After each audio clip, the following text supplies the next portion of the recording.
And good evening, everybody. Here I am, Masked Comedian X. How you doing there, Big Ace? Hello. How's it going? It is going awesome. Okay, first of all, welcome to the premiere show, everybody who's listening, watching, whatever you're doing. And I before anything else, I just want to say I haven't had the mask on in a while, and my fat face hurts. I also found that I kind of need some reading glasses, and they don't fit on the mask. As you can see, smoothness by the ears. You have So to get some they're, little hooks on there or something, or we just I'm- need to make a custom mask. Or I'll Velcro the son of a bitch so that they can just get like that right in the ears. Anyway, so hello to everyone. This is our first show, and we're going to do many of them, I hope, because obviously this is the most insane thing you've ever seen. I will say this, even before our first show ever started, I was blocked by R-Truth on Twitter for some reason. Like recently? I don't know. I just, I got to be honest. It's like when that 24/7 belt started, I thought, this is the dumbest thing I've ever seen. But then I gave it a chance, of course, like hopefully everybody else did. And it's one of the funniest things I've seen. And I was going to just tweet and say, R-Truth is absolutely the funniest guy on both of those shows. And come to find out, I'm blocked. So when I went back and I looked and couldn't find any reason why I would be blocked. So who knows? I've only had that happen once. I got blocked by Kevin Owens, which really hurt. Oh man, because I love that guy, he's and your guy. I don't even know what I said. It just all of a sudden one day I couldn't see his stuff. I don't think I'm blocked anymore. I think it was a different show account that I was using. Oh, But I mean, I was the only one using it. So because you got your picture with him and everything before, haven't you? You met him before down in Florida, right? Yeah, during his Kevin Steen days, the good old days. Yeah. It was actually like right before he signed. It was Mania 30, WrestleCon in New Orleans. Yeah. Yeah. But well, anyway, congratulations on being blocked by a hero. Yeah, right. That's always awesome. It's all right. I get it. I guess. So, yeah. So, did you happen to watch your show tonight? I did catch it. I didn't catch Raw last night, but I did pay attention to SmackDown tonight. I mean, Kevin Owens is really the star of the show right now. He's rocking it. I got to tell you, now I don't want to spoil it for you if you haven't watched it. Of course, Brock won at Extreme Rules, and really, really good 10-man, 10 top guy battle royal to find out who the number one contender was. I'll just tell you, if you're not disappointed by the winner, we can stop doing this show right now today. Wait, this was on SmackDown tonight? This was on Raw last night. Okay, because I missed that. So what was it? So it was a 10-man with Sami Zayn, Orton, Roman, Braun, Big E, Cesaro, Rey Mysterio, Rollins. And I'm missing somebody, I'm sure. It was fantastic. I mean, it was like, it wasn't any of this pansied around guys leaning in the corner trying to get out of the way so guys can do their spots. I mean, there was some of it, but there was so much going on. It was fantastic. And it came down at the end. Oh, Corbin. And it came down at the end. It was Strowman, Corbin, Seth, and Roman Reigns. And out of any of those four, there's one that I would like to see fight Lesnar, and that's Braun. Right. And of course, he was one of the first ones out. Of course. And but it ended up being Seth Rollins won, and I just shook my head, because to me it's like, why do I got to see this again? And I thought what they were doing was, and it seems to me like they've been doing this. they've realized, God, we got a lot of talented people here, and we've been squandering them. Let's get them out. Let's get some stuff going with them. And I thought, I mean, good Lord, I would have loved to seen Lesnar and Orton, the two of my favorite guys. But and Orton looked like he was, and Cesaro was just cracking everybody with European uppercuts. So it was fantastic. You'll have to go and watch it after we get done here. Yeah, I'll have to get on the old Hulu and check that out. I mean, you knew at Extreme Rules. I mean, we can kind of get into that, I guess. But Extreme Rules, I mean, you knew when Heyman came out and said he was going to challenge.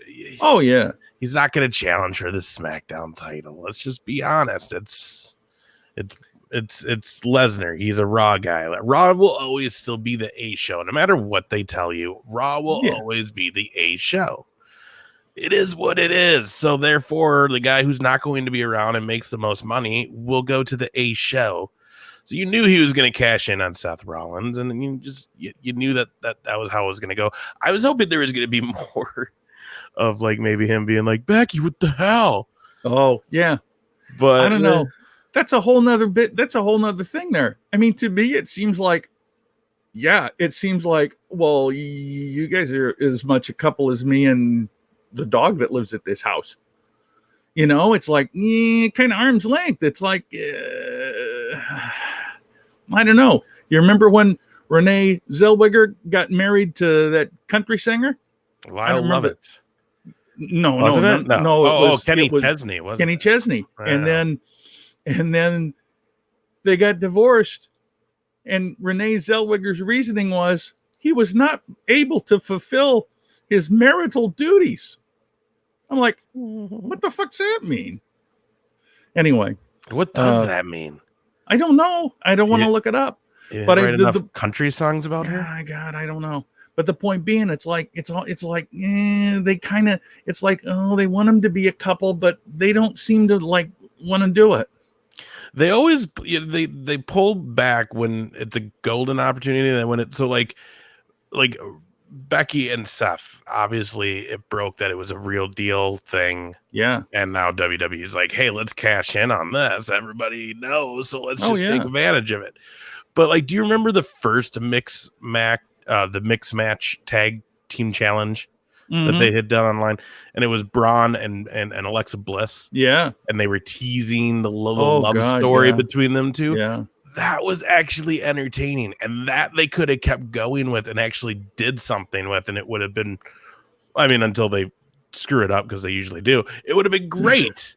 Where now it's just like, oh, let's take this real life couple and just cash in on everything they've been posting about each other, and now it's just kind of like, eh. And then on top of that, I just never see Baron Corbin as that top guy. He's a great guy, and he's a great heel. I don't see him as a top. Like, he shouldn't be main eventing. Well, I mean, and this is just me, and now this is coming from a guy that never takes his shirt off, but you can't be a top guy if you never take your shirt off. Yeah. And he's wearing a vest. Yeah. Not a shirt and a vest. Come on. Yeah, but later in the show, I'll have an argument against that for one of my favorite wrestlers. Okay. The shirt thing. But no, you're right. But the thing with him and Lacey Evans, I kind of get. I do think it's too soon, just because she's jumping over a lot of people on that roster to be in the spot she's in right now. But I do get it, because she's good at what she's doing. And it kind of seems like a legit deal with her and Becky. You know what I mean? Like, they are playing off each other really well. Yeah, I don't know. I kind of think I'm tired of Seth. Oh yeah, I'm very tired of him. It almost, from my perspective, he almost seems like it's forced. You know what I mean? It's like this is and I'll bring it in line with comedy. Right? A lot of times people say, well, you're just acting the way you think a comedian should act. This is guys in the lower levels, right? It's not you. It's not yourself. You're not doing. And that's kind of how I feel with him right now. It's like, initially, you know, when the Shield came in, I'm like, yeah, okay. And I wasn't a fan of the Shield. I was like, I thought they were horrible. But I liked Ambrose right away. And then I kind of started liking Seth, and they started gelling, it's, sort of, to me, it's like now it's just forced. It's like, when he gets angry, it's like nobody would get angry like that. Like the thing with the Shield, when they first debuted, I was very high on Dean Ambrose. Yeah. Like before they debuted in FCW, I was very high on Dean Ambrose. I was high on him as John Moxley in his like CZW and all his indie days before that. So for me, when he came through on the Shield, I was really pumped because he was finally on the main roster, but I was bummed too because I was like, this is a guy that doesn't need anybody to be with him. Right. He can just go. So as the Shield goes, you see that. And this is why I have a little problem with Seth Rollins right now, is because he is a company boy now. No matter what he wants you to think, he's a company boy. So him coming out recently and saying, I don't get what Ambrose's problem was with the stuff he said on the Jericho podcast. I've never, ever experienced any of the stuff he's talking about, and he needs to get off his high horse. And it's like, well, bro, but look at it. Look at it from his point of view. You guys came in together as the Shield. He was kind of the front runner because if you remember, he was the U.S. title champ holder, where Reigns and Rollins were tag team champs. So obviously there was some sort of like Ambrose is going to be the guy to get pushed hard singles before the other two. And then all of a sudden months later just reversed to where they break up. The two end up having huge careers and Ambrose was just kind of in limbo. Yeah. And then that's when you hear about all the stuff he was going through. And it's just like, see that like he didn't go through what you went through. You're a top guy. Right. You can't compare your experience with anybody underneath you because you're a top guy. So it's kind of BS when he's saying that kind of stuff. And then it just brings you back to like, again, I know it seems like that's what we're in, but I try not to think about that as much because I don't want it to cloud judgment. But it is the wars again with them and AEW. And, it is what it is. He's going to say what he has to say because he's being told to, and there's money behind it, and they got to play, cover up on whatever AEW does to outshine him, which you can definitely see they're trying to do new things because of this. But I just don't like that, like real guys who like claim they're like the best of friends backstage come out and now it's whatever, man. He's just a sour butt about it. It's like, dude, what are you talking about? Like you never had your push. Or Romans. Yeah.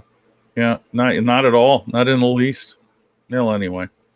So you did watch Extreme Rules. Boy, what a weekend of wrestling, huh? I mean, holy cow. I don't know what you did on Saturday. I watched Fight for the Fallen on Saturday, and then I went back and watched Evolve. I'm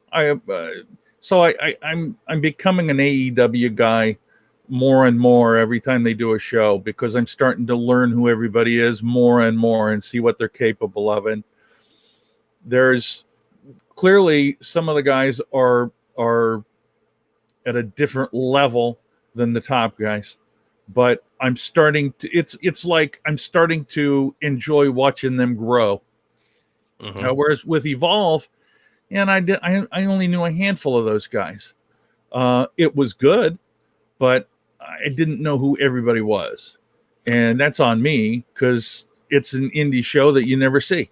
Right. I didn't watch it yet either. And I know it was Adam Cole and I don't even know, someone from Evolve, like their top guy. And then it was Gulak versus Riddle. No, I don't think it was Riddle. No, it was. Was it Riddle and Gulak? Oh, God, I don't remember. Gargano came out, I think, too, and made some statement, and Heyman came out and made a statement. And then that was this is like, this is no longer the ECW stadium. This is or arena, whatever. This is now the Evolve, and it's like, come on, man, you just sold away your history. Don't do that because it's kind of pandering. But Heyman's the best at pandering, though. Yeah, he is. You're right. But yeah, I didn't. I liked Gulak back in the day. I knew who he was through CZW back in the day, and I always liked him and had some interactions with him. And he was a good dude. But otherwise, between the guys from NXT, I think I'd be completely lost on who was on the Evolve show. Fight for the Fallen and EW, that's a little bit of a different story for me, just because a lot of these guys I have followed. Yeah, I've been a Cody Rhodes guy before Stardust happened. You know what I mean? Good. Yeah. Like he was when he came in and he was fresh, and then like shortly after that was in the Legacy with DiBiase and Orton. Yep. Like, I was always a Cody guy. Like, I thought he was just great. And then as he got more to do what he could do, and then on top of that, doing the Stardust character, which was completely different from what he was doing before that, and just going with it, Yep. you know, and then just knowing too at the end when it's like, you guys could be using me so much better and you're not. Why are we still doing Stardust? And then here he is now, like, leading this revolution. But so like the AEW stuff, I've always been a fan of. I was on the boat, the Chris Jericho cruise last year, where a lot of these guys, you know, were on that boat. That cruise was actually where they officially announced that they were the Elite and not the Bullet Club anymore. Gotcha. Which I think a month or two later was then the official announcement of All Elite. So yeah, Fight for the Fallen. I was definitely pumped for. It was cool to see a wrestling show in an amphitheater setting. Yeah, I thought it was different, and that to me is one of the keys, because I think anything that you see, I mean, AEW is not going to be able to compete with WWE for a long time, at least on a par level. I think the people that watch both shows are different, and there's very minimal crossover. But here's the thing. The way that AEW will be able to draw audience is going to be that they're different.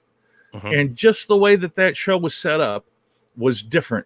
I've never seen WWE do that, and I've been watching WWE since, you know, it used to be on Madison Square Garden channel, you know, back in the late 70s. So I think I think it was fantastic, just like you said.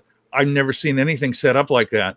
I don't know if you saw, but apparently some of the guys set it up because there was a wrestling match or something set up like that on South Park. And so these guys decided that's how they wanted to design it. And I didn't know that until I saw it later. Wait, what was it? So on South Park, on an episode of South Park, because I remember the wrestling. Yeah, apparently that's how the way that the Fight for the Fallen was set up, ring-wise, was the way that it was set up at in the South Park episode. Oh, okay. So go back and look. If I was doing my homework, I would have had it so we could take a peek at it, but I don't. No, I do remember that. I do. Yeah, I remember that. It was cool. The only thing that sounded really shitty about it was 85-degree heat, Florida heat. So, you know, like the Omega and Shima match. I mean, those guys looked dehydrated. I mean, like you don't see wrestlers drink water ever in front of a camera. And at the end of that match, the ref was like, "Here a drink." You know what I mean? Yeah, so you don't cramp up. But it was cool to see it outside. It was cool how it worked out. It was cool the staging where the bleachers were on the stadium or the stage. I thought we'd see more use of that stage. I thought we were going to get more spots going off that stage. We didn't really get anyone. There were like maybe 2. But again, from top to bottom, even with the buy-in pre-show, solid card and solid show. And it wasn't even one of their like pay-per-views to say. It was a charity show. Right. You know, which is why you got a dream match of the Bucks versus Cody and Dustin, you know, stuff like that, Kenny and Shima. But I mean, there was some real good stuff going on that show, though. And even when you had a match, like Omega and Shima started slow, I thought. Yeah. Started pretty slow, and you could tell the crowd was like hot, getting tired.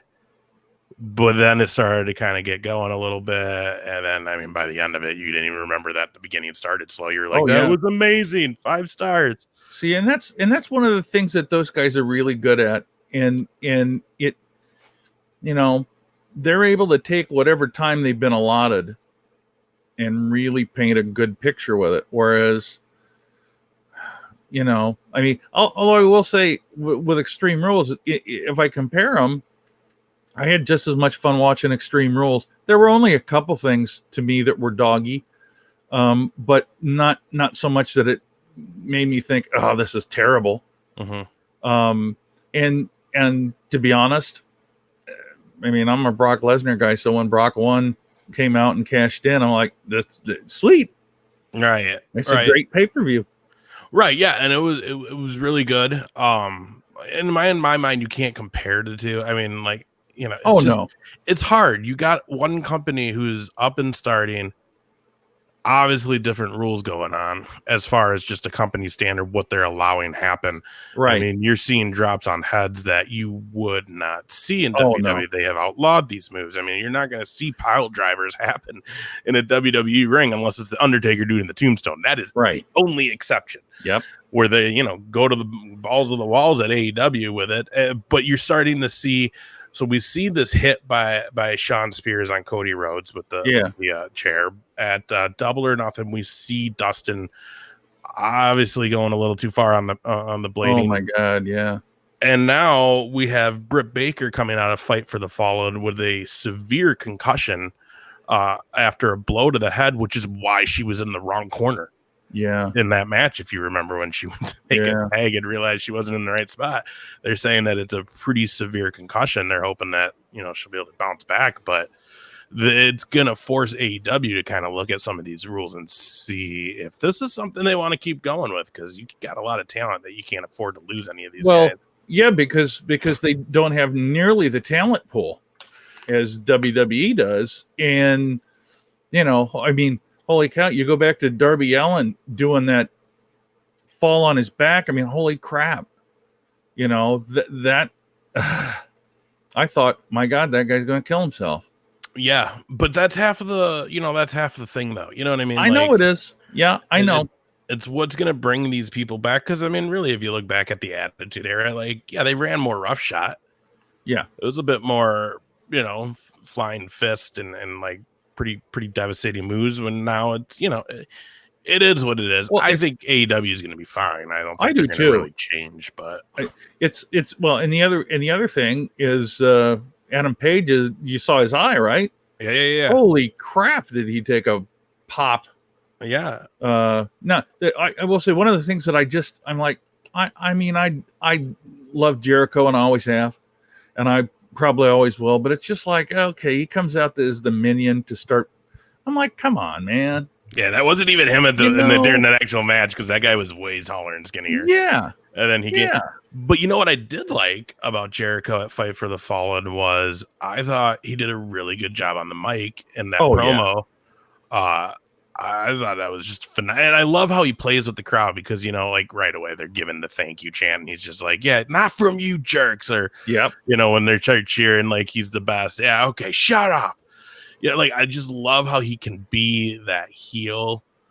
I mean, the guy can work with anybody. I mean, like, oh yeah. Hangman Adam Page isn't a great dude, but it's been known that that's who's going to get this push. Right. As soon as AEW happened, he was the first big signee. Right from then there, this is who's probably going to hold the title first for AEW is Hangman Page. Nothing wrong with that. He's great, but I kind of want to see Jericho hold it now. I do too. But I think one of the things is they don't really want to put it on an ex-WWE guy right away. Mm-hmm. You know, which makes sense. I don't know. I will say this. I like the fact that it looks like it's going to be Adam Page. And I also like the fact that the guys running the show don't put it on themselves. You know, I mean, I'll tell you, I grew up watching the AWA up in Minneapolis, and Vern Gagne had that belt around his waist. I mean, he was beating guys that were half his age and faster and stronger and didn't have nearly the gut on them, and he had a full head of hair. Yeah. And it's just, it happens. And I think for me, when I compare that type of thing with what Shane McMahon is doing now, it's like, get him the hell off of there. I mean, I don't know. I think there's something lost on nostalgia, because you have an audience, you've built an audience, and let's face it, some people go away and they just, because they're doing other things in their life. They're having a family. They got a real job. They got, you know, whatever it is they're doing, and they're gone. So you bring back Goldberg, and I think I texted this to you when they did the show in Saudi.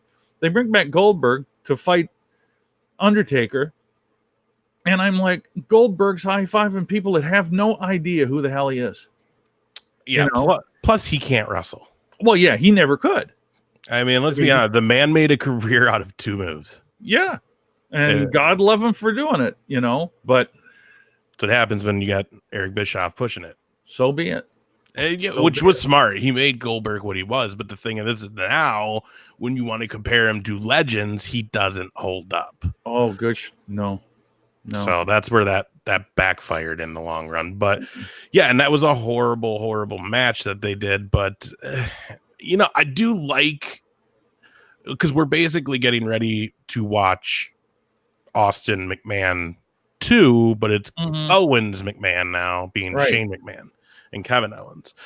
And I like how they've done it so far. So let's see how it goes. They could maybe turn this actual negative into a positive, I think. And on top of that, finally give Kevin Owens his dues, because he's kind of never really... Yeah. He hasn't had big moments, but then nothing came out of all of them. Yeah, but that seems to be in the past, I don't know, 5 years, there seems to be a lot of start-stops, It's like, hey, we're going to give you the belt. Probably, and I don't know enough about it. I know that they used to be, I'm going to hold the belt this many times in my contract or whatever it is. And it's like, shit, we got to give him the belt.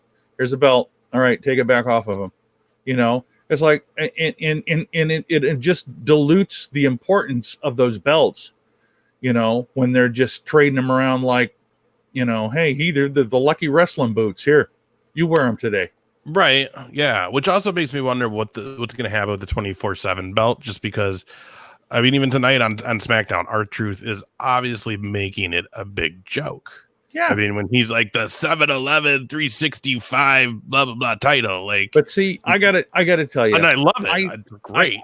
I think that's more Vince McMahon, because he thinks that kind of goofy stuff is funny, and to be honest, I can't believe that R-Truth is that stupid, No. He's just, I mean, and he, I don't know. I mean, he's pals. Apparently, what they say is he's really good friends with Vince.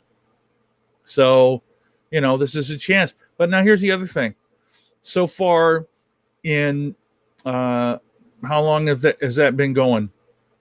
3 months? Has it been 3 months already? Damn. Maybe 2. I don't know. But in that amount of time, so what you have is Truth has held it. Did Jinder have it? From the golf course? I thought he won at the golf course. He won it. Lost it right away. Lost it on the plane later by R-Truth. And then Maverick, and I think Maverick fantastic. I mean, he's so fun to watch. He's very entertaining. But it's like, and then there's a cast of 20 other guys chasing him around the building. It's like they play the Benny Hill music. Right. But that's what makes me sad, though, because then you see people like EC3 involved in it. It's just like, and that poor guy. What the hell? This is a legit dude. Let him go. Let him actually work. Yeah. But the whole point I guess I'm making is, it's like, okay, is it just going to be this running gag between Truth and Maverick? If that's the case, it's going to wear out. And see, that's exactly my question with this is, yeah, it works right now with Truth and Maverick and the whole, where's Hornswoggle? Yeah. But where is it going to go? Because obviously those two can't make this work till Mania. So, like, come Mania in Tampa Bay, where is that title going to actually be? Yeah. That's my question. At the 7-Eleven. Yeah, apparently. Yeah. Maybe right. Warren Sapp will come out of retirement and win it. Oh, God, that'd be something. I'd love that. Let's get real crazy out of the box with it. Yeah, why not? All right, let's take a little bit of a break here, and it won't be long. It's just going to be a little shorty, but then we'll come back with a list of top wrestlers in each promotion.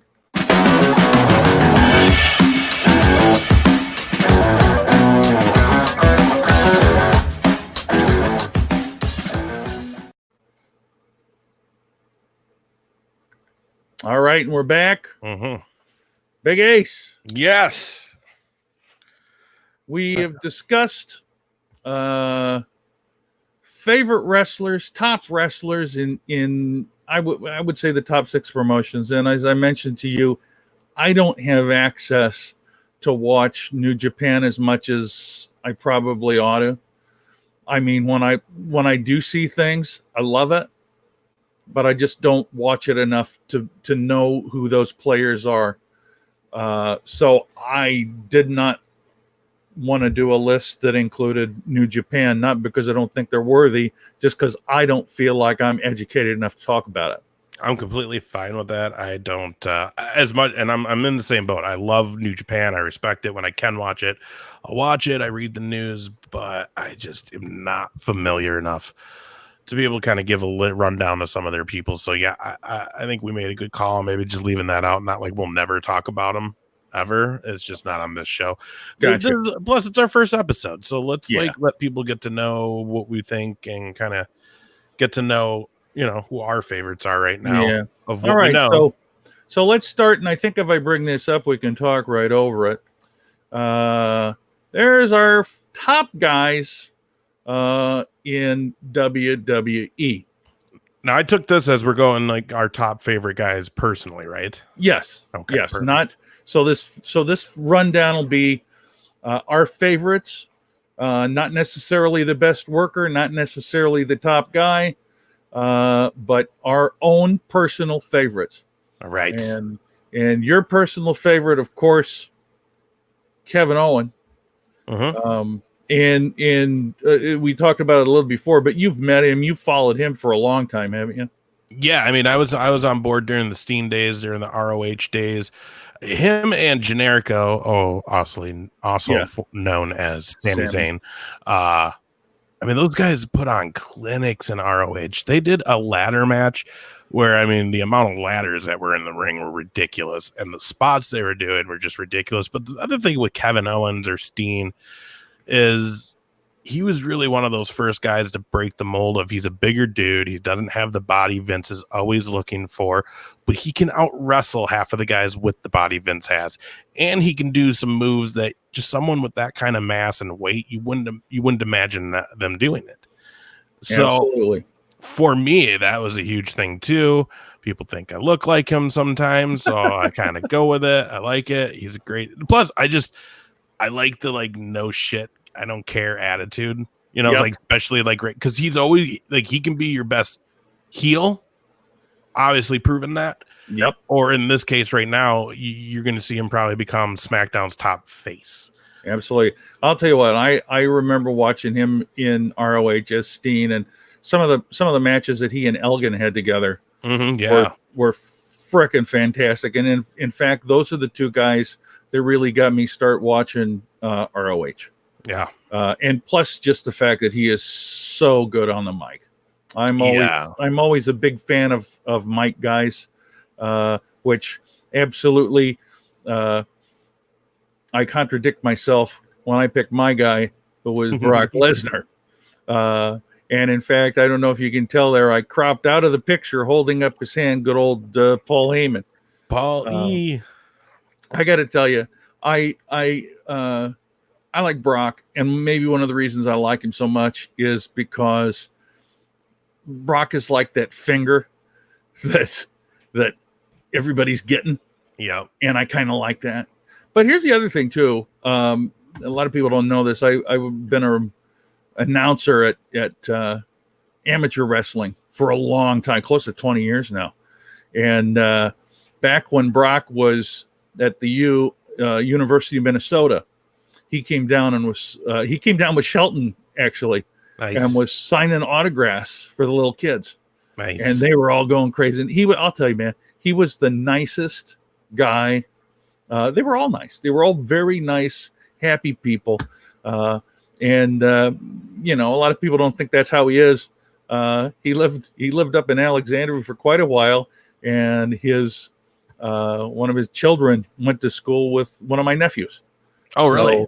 Yeah. At the Alexandria Public School System. Of course, that was a long time ago, too. But one of my favorite Lesnar moments that I was actually able to partake in, and it wasn't him beating Taker at Mania. That was That was weird, though. Being there live was weird. But when he had his thing with Goldberg, and they were leading up to that big match, Goldberg and him, and he came to Raw in Minneapolis finally, which never does. He never comes to the Minnesota shows for some goddamn reason. So they made a huge deal about it. He comes out, they shoot off the confetti, and it's Golden Gophers colors, stuff like that. Well, then, like, the whole thing, though, is they're trying to have him and Heyman shit on the Minneapolis crowd so they would start to cheer for Goldberg. Yeah. And it would not work. This crowd would not stop chanting for, like, he even starts laughing, and he's like, I told you. And, like, they end up just not cutting a promo and walking out of the ring. Yeah. I just loved it just because it's like, dude, you kept him off a Minnesota show for so long. You finally bring him back. What do you think is going to happen? And then on top of that, Goldberg coming back that time was pretty mixed. You were either really on for it or you were really against it. Yep. Yeah. So it was just hilarious. I like Brock. Brock's the only guy that you look at in there and you're like, that's legit. Yeah. And that's one of the reasons I guess I like him too, is because I almost feel like, okay, anybody in there, if they were actually shooting with Brock, there aren't many guys that could hang with him. Jericho. Well, I'm just saying. But I mean, they don't have just the badasses in wrestling like they used to. And Brock's like a throwback for me. He is. But it's so crazy hearing stories of Jericho backstage whooping up on guys like him and Goldberg, and it's just like, what? Not little, but compared to them, little Jericho? Yeah. Well, you know what? That's the thing, man. The guy had to put up with a lot of crap coming up, and he's right where he wants to be and doing what he wants to do, and that's the way to do it. All right, so let's move over to NXT, and there's our 2 for NXT. Now, again, these are our top favorites, so like we're not talking best, like probably who legit is the best. We're talking top favorites. So personally, for me, yes, Tommaso Ciampa. Ciampa's great. I know he's out right now, but still on the road to recovery, but apparently his surgery went well, and he's ahead of schedule as I recall. But I haven't seen him since he came on and made that announcement. So he's probably still rehabbing. Neck injuries are rough. That's got to be a long haul for him. I think one thing that's interesting is if you go back far enough.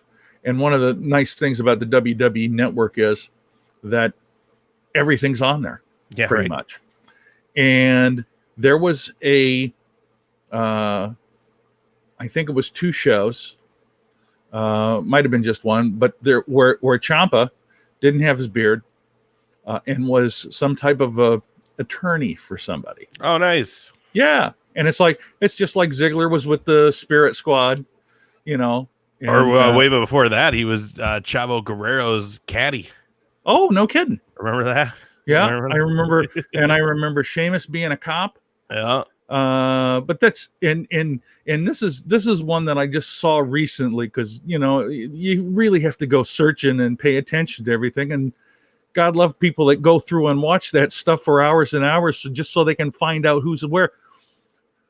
Brock Lesnar was in Adam Rose's Misfit, Braun Strowman. Yeah, Braun was in the Adam Rose, whatever the heck that was. I didn't even remember now because there was a bunch of them. Braun, Simon Gotch, Dana Brooke, Bailey. I think at one point, like there was a mess of them. Yeah, like 15 people backstage were a rosebud at some time, plus a lot of independent guys. Absolutely. And it's nice to get a paycheck, right? Yeah. My guy is Adam Cole, and again, I go back to Adam Cole because I started watching him on ROH. That's where I first noticed him, and he's one of those guys to me where he's really good on the mic. He's good wrestler, not the top wrestler, but I like that combination. And I'll say that one of my favorite of all times is Roddy Piper. Yeah. And Piper was never the greatest wrestler. And I think he would probably have told you that, although he would have said it with some bravado, but he didn't take shit from anybody. And he was the best talker in the world. Best talker. Yeah, I like Cole a lot. It was actually funny to say a CEAEW, blah. Kind of with Britt Baker when they signed her and they did like their Being the Elite YouTube show and how they kind of tied her into it. And like, some of her first interactions with them was kind of like, oh, you think we're over this? Kind of throwing back to when they kicked him out of the Bullet Club in ROH and left him for dead or whatever it was. So I thought that was entertaining. It was also kind of funny to see her ringside at one of his matches, like right after Double or Nothing, and you just see her next to Stephanie, which it's like that had to be so awkward, so awkward. But like, dude, this guy is amazing, man. I've seen him live a couple times now with NXT. And the crowd loves him. I mean, he's one of the only guys that when he comes out, everybody knows his taglines. But I mean, you've seen what he's done: singles, tagging. I mean, those the cage matches. Which ones? They brought it back. It was like a Dusty Rhodes thing. I cannot remember. Well, I can't believe I'm blanking on it right now. Yeah. They do it around November. They do it around Survivor Series. It's the big NXT War Games. Oh, War Games, yeah. That's what I'm thinking of. War Games. I mean, both times he's been in War Games. I mean, he's always had some amazing spots, and then guy's just awesome, man. It's him and like Ciampa and Gargano and the rest of Undisputed, and you'd be dumb to not say Velveteen Dream. Yeah. I mean, like for me, it's still him and Aleister Black. That first match they had together was just still amazing. But I mean, that's the nice thing about NXT, but it's almost like enjoy it, guys. Enjoy it. Because once you get moved up, it might not be like this. Yeah, you're not going to be Alex Cole if we move you up. You're going to be the Viking Alex Cole experience. Right. God, love they'll those guys, just change it. Anyway, that's a whole nother story. Okay, let's move over to AEW, where our top guys over there are as such. Which, by the way, that looks like a great matchup right there. Oh, God, I would love it. I would love it. It would be really good.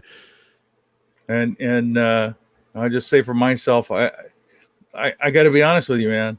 When the Shield first came to WWE, I thought, and at the point they started, Ambrose was kind of the lead. And I'll tell you what. And this is how wrestling is supposed to work. I didn't know about his blood matches until I was down with you and Lou for something or other, and after one of the pay-per-views we watched it, and I just about shit my pants. Yeah, I mean the one where he's blasting, they go outside out of the arena.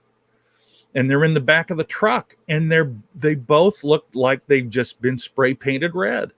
Yeah, I would have to look it up. I have the DVD somewhere of that actual show still. Just to paint the picture of what the Masked Man is talking about is like a county fair arena. You know what I mean? It's not like an actual. It's like a barn, like a pole shed with cement flooring. Big one. Yeah. But there's maybe 20 people at the show. Yeah. It's a CZW show. It's like Southern Hospitality, I think is the name. Yeah, I think that was it. It was a 3-way with, at the time, Jon Moxley, Drake Younger, which the interesting note about Drake Younger is he is one of WWE's top officials now as far as referees. Oh, no kidding. Yeah. He was like the main guy for the NXT stuff. He's now on the main roster refereeing matches. You look for it, he's got like the buzz cut, really, really tan. If you ever took his shirt off and you saw his scars, you would be like, oh, that's the guy from CZW. He actually left CZW to become an NXT referee. I think it was just at that point the body couldn't take no more of what he was doing. So and then I cannot remember the other guy's name because just there wasn't as much that came out of it for him as far as I know. But he was a good bleeder. Oh, good bleeder. But I mean, it was a spot match. I mean, it was oh my God. You had light tubes, you had what else was in it? I mean, Oh God, tax. there was kendo sticks, all sorts of crap in the ring, and then they were out in, like, if you go to a city park where they've got the picnic tables and then they've got kind of the little hood over it, they were fighting in that. Yeah, the little canopy, like the little pavilion. Like where they, there's a barbecue and they're like fighting on the table and fighting in the back of somebody's pickup truck. And God, that was just mind blowing to me, because I hadn't seen anything like that, and I sure did not compare Moxley to that, or at the time Dean Ambrose to that.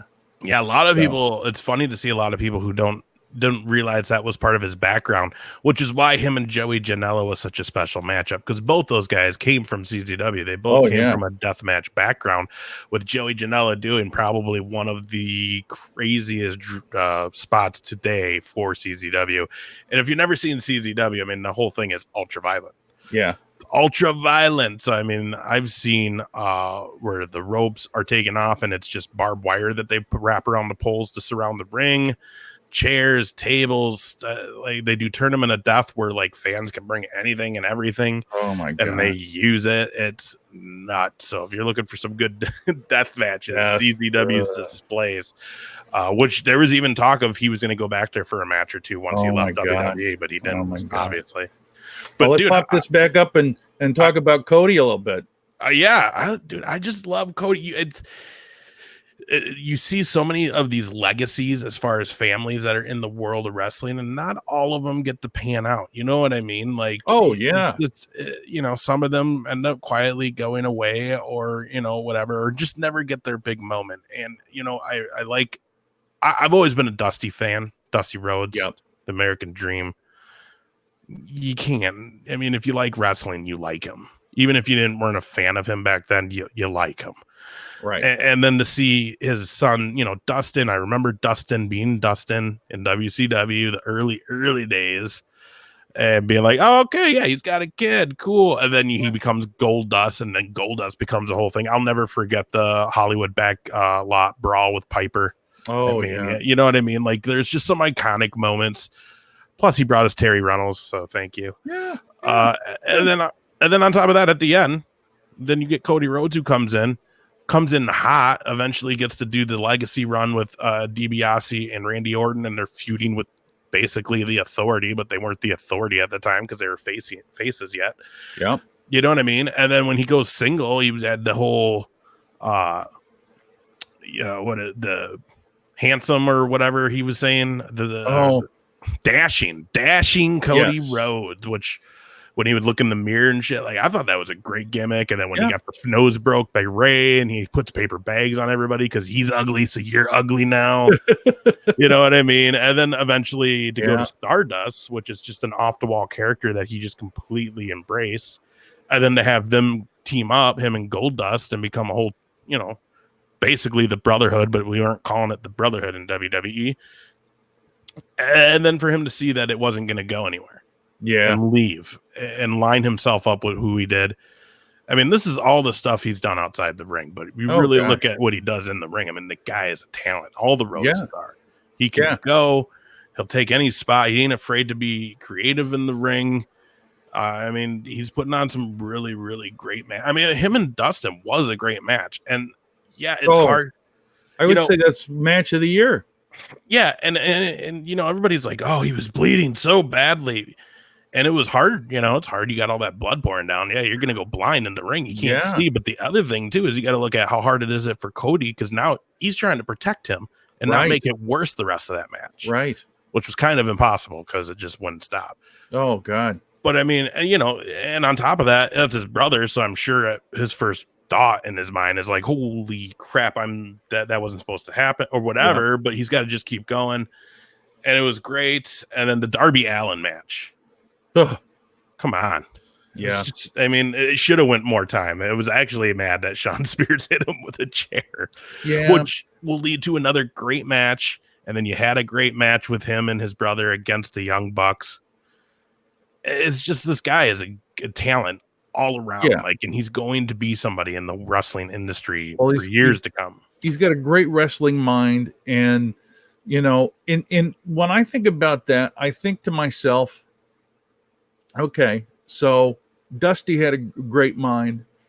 Dustin, for whatever reason, like he had gold dust, but then he sort of just got into a holding pattern. And now here comes Cody, and he's got some great ideas, aligned himself up with these guys, and he seems like he's one of the guys that's pushing everything.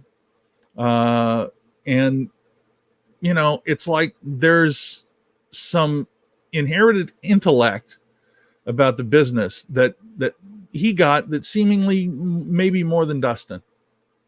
Yeah. And I mean, and he got it from both sides. He was there as a kid for WCW. He was there for, a little bit of an older kid in the WWF days. So he saw both sides. He saw how it was run by Turner. He saw how Vince did it.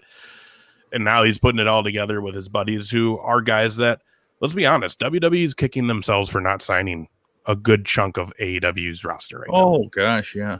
I mean, they tried, but it is what it is. Yep. All right. And now let's move on to the show you're gonna hunt to watch. ROH and Machismo, huh? I like it. Oh, he's my guy. He's here's one of the things that I like about Jay Lethal is that he went over and putzed around over at Impact for a while, or TNA, or whatever the heck it was when he was there, but here he is back at ROH, and it's like that's his home, and that's where he belongs, and he's to the point now where he's helping the guys coming up, and it's like you can tell he's comfortable, and he's doing what he wants to do. To me, that's the kind of thing that I like about these guys, where they can impart knowledge to people that are coming up. And I've always been excited by Jay Lethal and how he moves in the ring, and he's a great talker. And I think other than Brock, everybody on my list is a pretty dang good talker. And that's always a thing for me. And surprisingly, I don't have more heels, but he's another guy that can play both ways. Right. Yeah. And total respect. I mean, nobody else can get away with having a gimmick where they're ripping off Macho Man or Ric Flair, and he did it and got away with it, and it was entertaining. You know what I mean? And then on top of that, Jay Lethal is just an outstanding talent on his own. He can do commentary, he can do tag wrestling, he can do singles wrestling. Just a solid guy, I like that pick. And then I got myself Marty, the villainous girl. It's funny because the thing with Marty is it's just a waiting game right now. We all know what's going to happen. We all know where he's going to end up in the next 6 months. It's just a waiting game for that contract to end.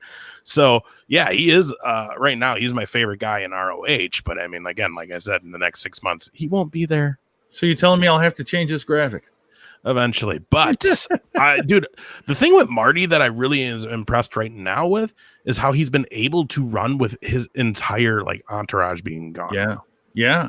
His whole stable that he was a part of that was completely over. They all left him. Like he says, my friends are dead. And I love it. And I love that he's just going with the Villain Club. He's adding more people. Plus, the guy is a phenomenal worker in ring. When I was on the Jericho cruise, he's the only guy that probably wrestled every day and on 1 or 2 days, twice a day. Wow.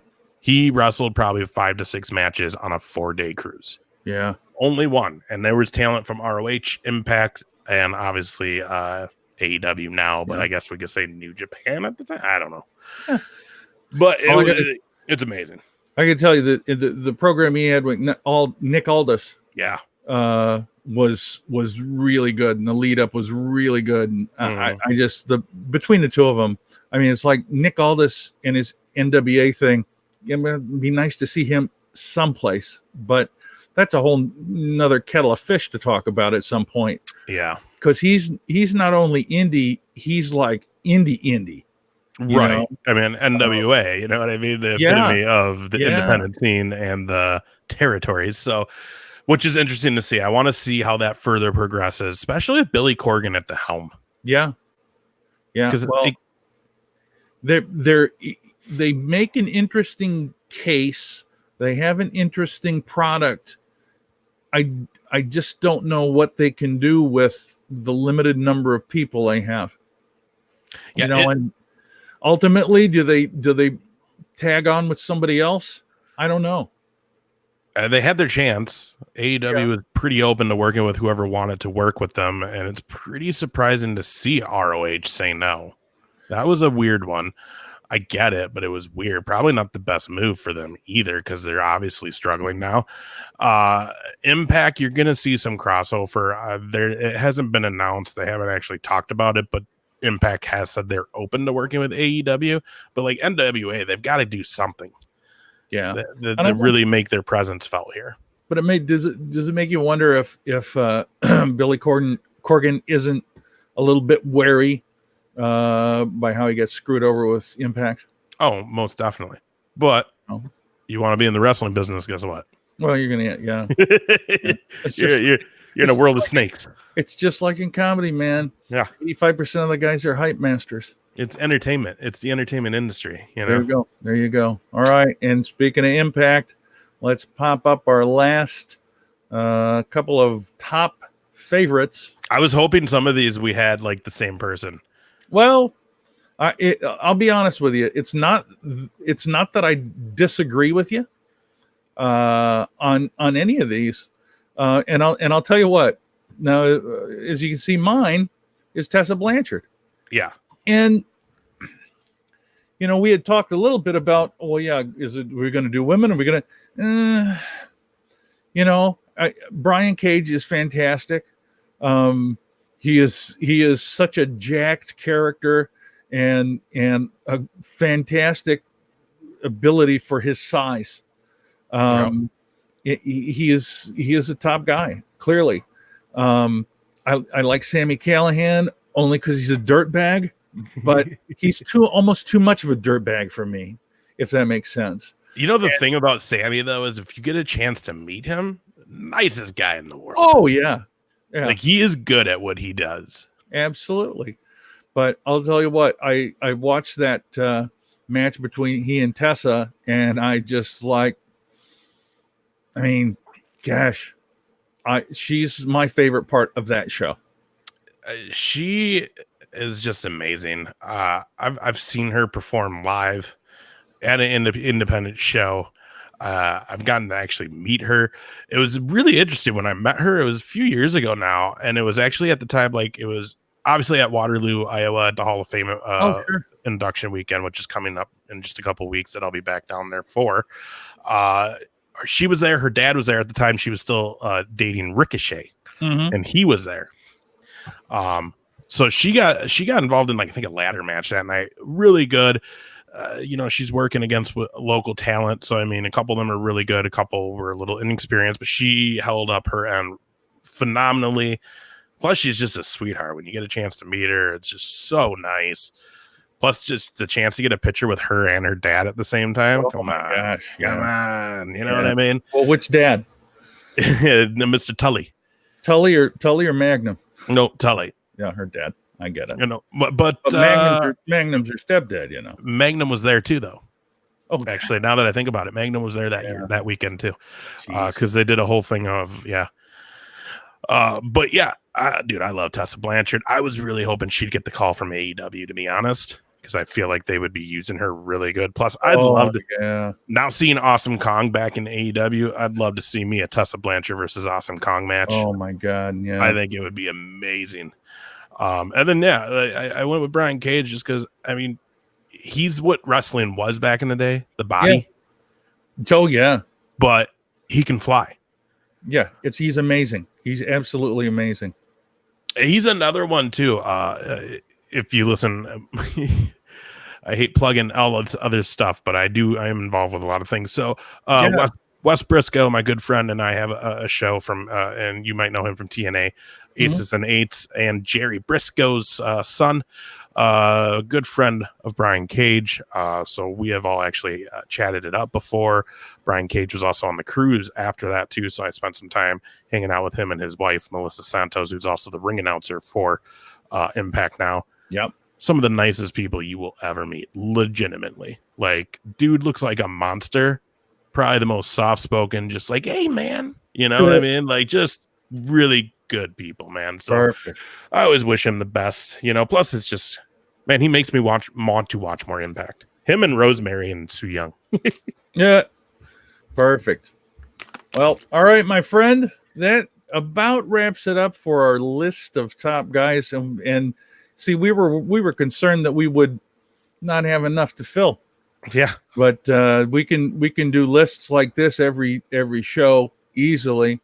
Hopefully we'll start getting some comments from folks because I'd love to pop them up, but nobody had anything to talk about today because it's just who are these new guys? We had one guy right at the beginning, but that's okay. So what we'll do is we'll give it a shot again next week on Tuesday at 9:00. And if you see this in rerun, if you watch this at your leisure, please make any comment you'd like to, and we'll go ahead and comment to you either right here on the page or next week after the show or during the show or around the show. We got a Patreon set up. You can look that up. If you'd like to join us, there's some cool benefits you get. We'll be doing some private streams once in a while, sometimes with me just by myself, sometimes with Ace. Every once in a while, I know I might take this mask off. It's really hard to go to the grocery store like this. But and the other thing that we have to offer is we can do an answering machine message for you. We've got all sorts of things planned, lots of fun. And, plus if you're locally in the Minnesota area, we'd be glad to go to shows with you. Oh gosh, yes. I'll throw that out there. Yeah, I'll throw that out there. Absolutely. I'm always up for a good indie show. Oh, let's do all of that. Let's do all of it. All right, my friend. I will talk with you soon. Yes. Have a great week. And we will see all of you next Tuesday at around 9:00. Yeah.